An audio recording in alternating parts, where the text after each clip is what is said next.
I'm Ruth, physiotherapist at Complete Pilates. This video is for you if you play golf.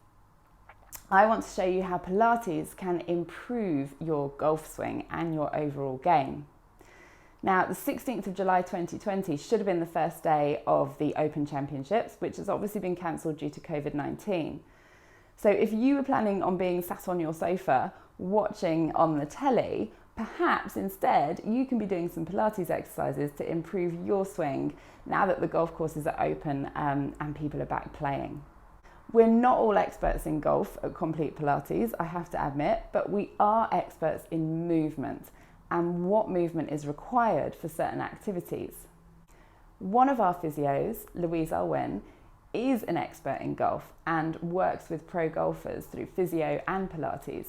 And she shared with us a blog last year about how Pilates can help if you're a golfer.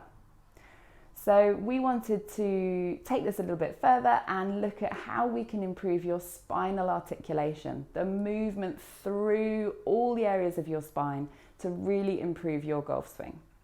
So first of all, what's the anatomy? What are we talking about? Well, we've got the three main areas of your spine.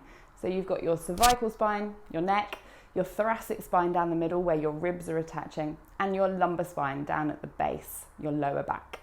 So your cervical spine has the most movement in all directions. Your thoracic spine should move really well in rotation and less movement in other directions. And the rotation is really important and the thing that some people don't have enough of. Your lumbar spine is meant for load bearing. It's got the biggest bones. It moves really well in forwards and backwards motion, but less in rotation. Often we ask our lumbar spine to do too much of the rotation because our thoracic spine isn't moving as it should. So how does that relate to your golf swing? Well, we know that the golf swing requires a lot of coordination and rotation through your body, but it's also dealing with a lot of quick forces that are happening repeatedly over and over again. Research studies show that the general game of golf will involve about 50 repeated swings, and through a practice session that can go up to about 300. That's a huge amount of repeated forces going through your body.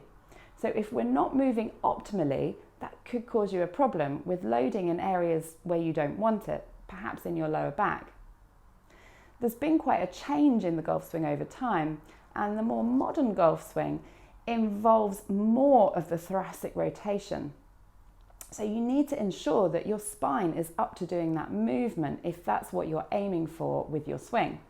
So we need the rotation through our thoracic spine and the strength and stability through our lumbar spine and our pelvis to give us that strong foundation. And then the coordination of your spine and your pelvis moving together through your swing. It all has to be working really effectively so that you don't overload one area and cause issues. So mobility really is key. And this is often the problem. We see a lot of people who play golf and they say they're often getting back pain and aching after their game.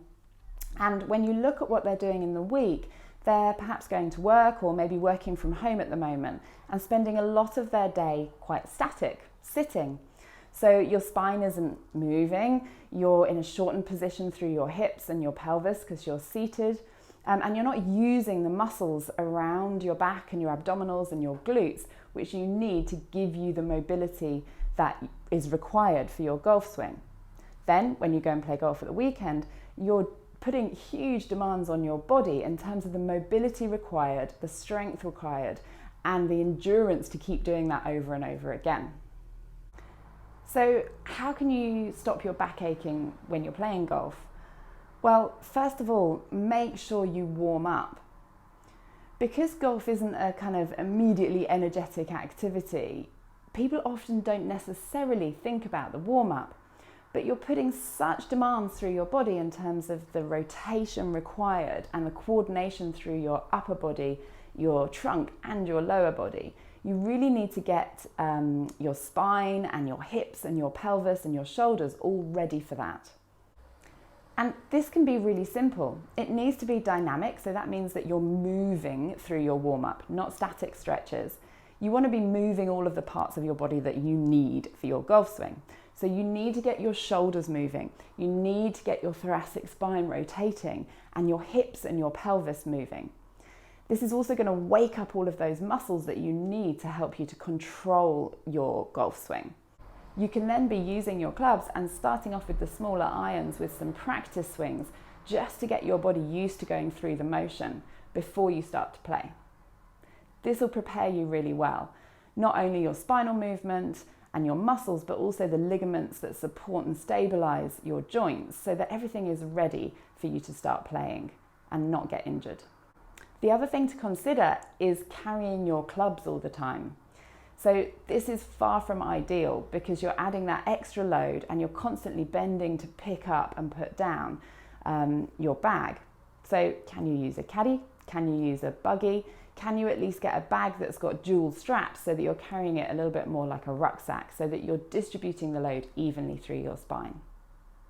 The other really vital thing is to get moving during the week when you are not on the golf course. You need to keep your spine moving and mobile all through the week.